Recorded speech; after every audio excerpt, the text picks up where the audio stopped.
Hey, what's up guys? We're here for our first episode of Porsche y Cafécito. I have Andres, and he also brought his 964 Diamond Blue. What would you call it exactly? It was a special edition, a 50th anniversary. So, thanks for having me, Rob, and good question. Actually, I wasn't sure if it was a color that was special order or paint to sample, I guess. And we didn't find out till 000 magazine had us come over for one of their events down here where they had special color Porsches a few months ago, and we looked it up, and apparently it was a paint to sample car from 1990. In '89 you could get the Diamond Blue Metallic. It was one of their anniversary colors, I guess, on the G series, and some '89 964s could get it as well as a special order. But in 1990 it became a paint to sample, so it's kind of a interesting car in that aspect. I see. And when did you first acquire that car? So I bought the car about 18 months ago, and ironically it's my 18th Porsche. So I've gone through a few, and it's always been a little bit in the pursuit of the best driving experience, the best compromise between the generations. Not so much flipping them or making profit, but really just having the experience that I can build upon to really have an opinion that's educated, I guess, about the car. And ironically I ended up with the exact same car I had as my number 4 Porsche. No way. So yeah, I came back around. Look at that. Yeah. So let's go check out your car and see what you brought. Sounds good.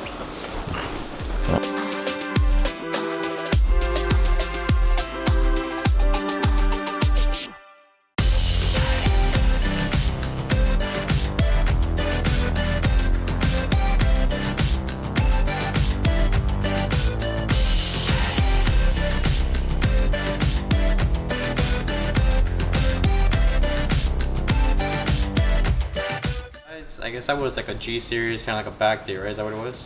Yeah, so the 77 was 911S. Okay. That I got from a gentleman up in New Jersey. That was an interesting story because I was in a bit of a bidding war with Jay Leno's rep. No way. Who had, I guess, gone up to see the car, and it was a beautiful black 911S, black on black, that had been hot rodded to a 3.3 liter. So they put a 3.0 SC and then enlarged the pistons and whatnot. And so 77 was the year I was born, so I was always looking for that kind of car. It was also identical to my first Porsche, which was a 912E, except it was black on red. Okay. And I said, this could be the keeper. Never say that, because after you've had one, you just keep going. Exactly. And I ended up getting the car, and then it took us a good 6-7 months to just sort it out. Because you buy a hot rod built by someone else, you never know what you're getting. Exactly. It's a Pandora's box. And it turned out to be a fantastic car. Very nimble, very light, very agile. Loved it. And I guess the pinnacle of that car was we took it up to Amelia. I was about to say, yeah. Yeah. We drove up to Amelia, actually, with a bunch of guys, with Alvaro, Jaime, all those guys, Sebastian, and Larry Solis. And we put it in the Outlaw category in Amelia for Works Reunion. And we ended up placing 3rd, which was really a great accomplishment, given the fact that the car was just filthy when I got up there. I mean, there was just no cleaning this black car. Considering pretty much everybody else trailered their car over there. After 400 miles, let me tell you, it was something else. But it was a blast. It was a blast. That's awesome. And I ended up selling the car. I regret it, but it becomes very difficult after that to maintain the car in that condition and not drive it. I love to drive my cars, and so it was a good time to move on to the next one. So at the moment, you only have the 964 and Diamond Blue. Right now, yeah, it might end up being my keeper, but now that I say that, who knows? Exactly. But that's the idea. I built the 964 really to my liking.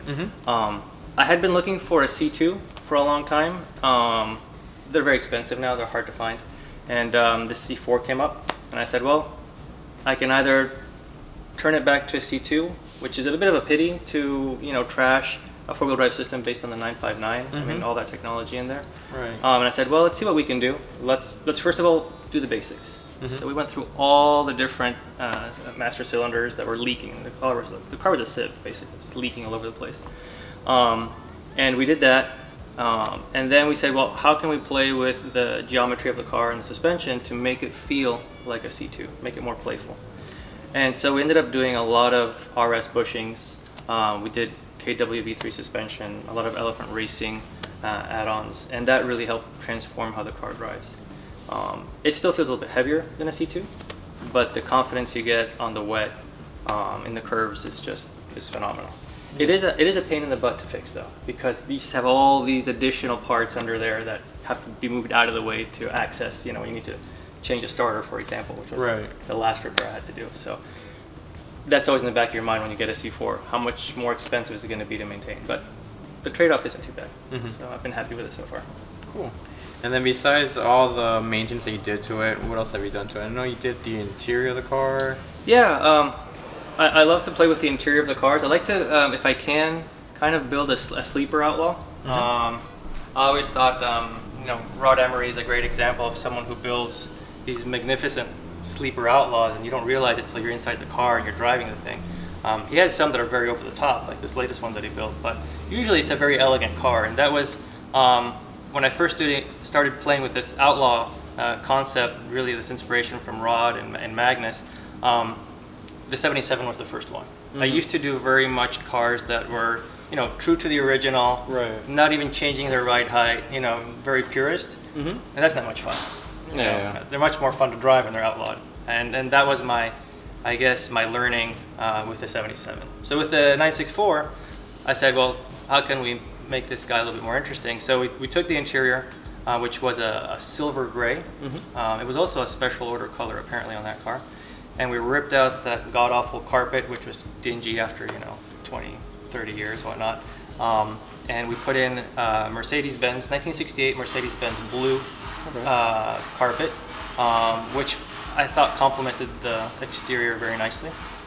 And then we did just little details. We did a function first shifter on it. It doesn't have a short shift kit, but it has all new bushings, so it feels very direct. That G50 is mated very nicely to the 3.6. So it's a little bit weighted, so it kind of clicks into gear, kind of like a rifle bolt action. If I can compare it to something, it would be to like the Caymans. They have a very direct feeling. Yeah. And I did the headlights as well, from 911 headlights. Just, I mean, beautiful product. Not only and not only are they pretty, I mean, they truly work. I mean, you can actually see at night. They look very functional. Compared to maybe like retrofit stores, I feel like the engineering process that went into those headlights is significantly better. It's incredible. I mean, they're truly, you know, works of art. It's like a watchmaker building a watch in Switzerland. Exactly. Lee makes everything by hand. I mean, he tests everything, and he backs up his product like no one else. So it's well worth what they cost, and I think they look phenomenal. I think they do, and they really make it look kind of like more like today's car, like a newer generation. You know, you have the daytime running lights. They also alternate from white to amber and so forth. I think it definitely makes it distinguished from other 964s and other generations too. Yeah, no, I agree. That's what we have on this 964, the ones with the daytime running lights and integrated blinkers. It's a nice touch because it's kind of hidden, and I like that. It's still a little bit of a sleeper. So it really is. So then, besides the 77 and the current 964, you said there's 16 others that are from your past. Out of those 16 others, which would be like maybe like a top one or two? So this is gonna sound ironic, having gone from 997 GTSs and you know, the 964s and cars with more power, 993s.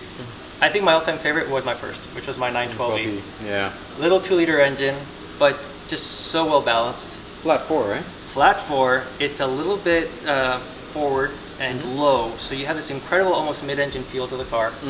I remember I bought that car out of San Francisco for $12,000 way back then. Look at that. Sight unseen, my first classic car. It arrives. I'm just happy the thing starts. And I kept that car for probably 4 years, which is a long time for me. And we just loved it. I mean, for a car to use in city traffic, it was light, it was nimble. The paint was a mess, so we didn't care about where we parked it. I remember every corner of the car had a different height. I mean, no one had ever done the suspension properly on the car.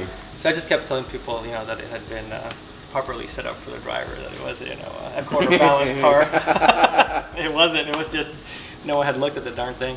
And the reason I sold it was when I got the 77. It didn't make sense to have two basically identical cars, and the 912 was kind of pining away in a climate-controlled tent in a garage, and despite all that, it was starting to rust a little bit because of, you know, Miami Beach weather. And I sold it and it went to Holland, so it's in a better place, in a better home, I think. Look at that. Enjoying the roads up in Europe. Yeah. And do you think there'll ever be another 912 in the future? Well, I ended up buying for my daily the 718. Okay. Which I affectionately call the 912 Turbo. Exactly. So it's a 4-cylinder mid-engine, and it's a fantastic car. I don't know. I think it would be an interesting idea for Porsche to come out with a 912. In terms of me buying a 912, I did buy a 68 912 at one point. It was a Tangerine. Tangerine. Yeah. And honestly, that car was completely restored when I bought it, or so they said. It was very pretty, but it needed, again, at least a month's worth of sorting to make sure everything worked properly. And then Albert here at Detailmeister did an amazing job just paint correcting the car and really bringing it up to Concours quality. We ended up entering that one in the Das Renntreffen that Alvaro runs, and I think we placed first in category there. So that was also a good experience. That car's now in Arkansas. Look at that. Yeah. One in Swiss, one in Arkansas. I know, right? I'm like a distributor now. Exactly, at this point you are. Awesome. Rob, thanks so much for having me on your new series on YouTube. I'm sure it's going to be a great success. And if any of you guys are interested in following me on Instagram, my hashtag is Halophane77. Hope you guys enjoyed it. It's been an education for me over the past 6 years to go through these cars, and I invite all of you to go through that experience. Thanks so much. See ya.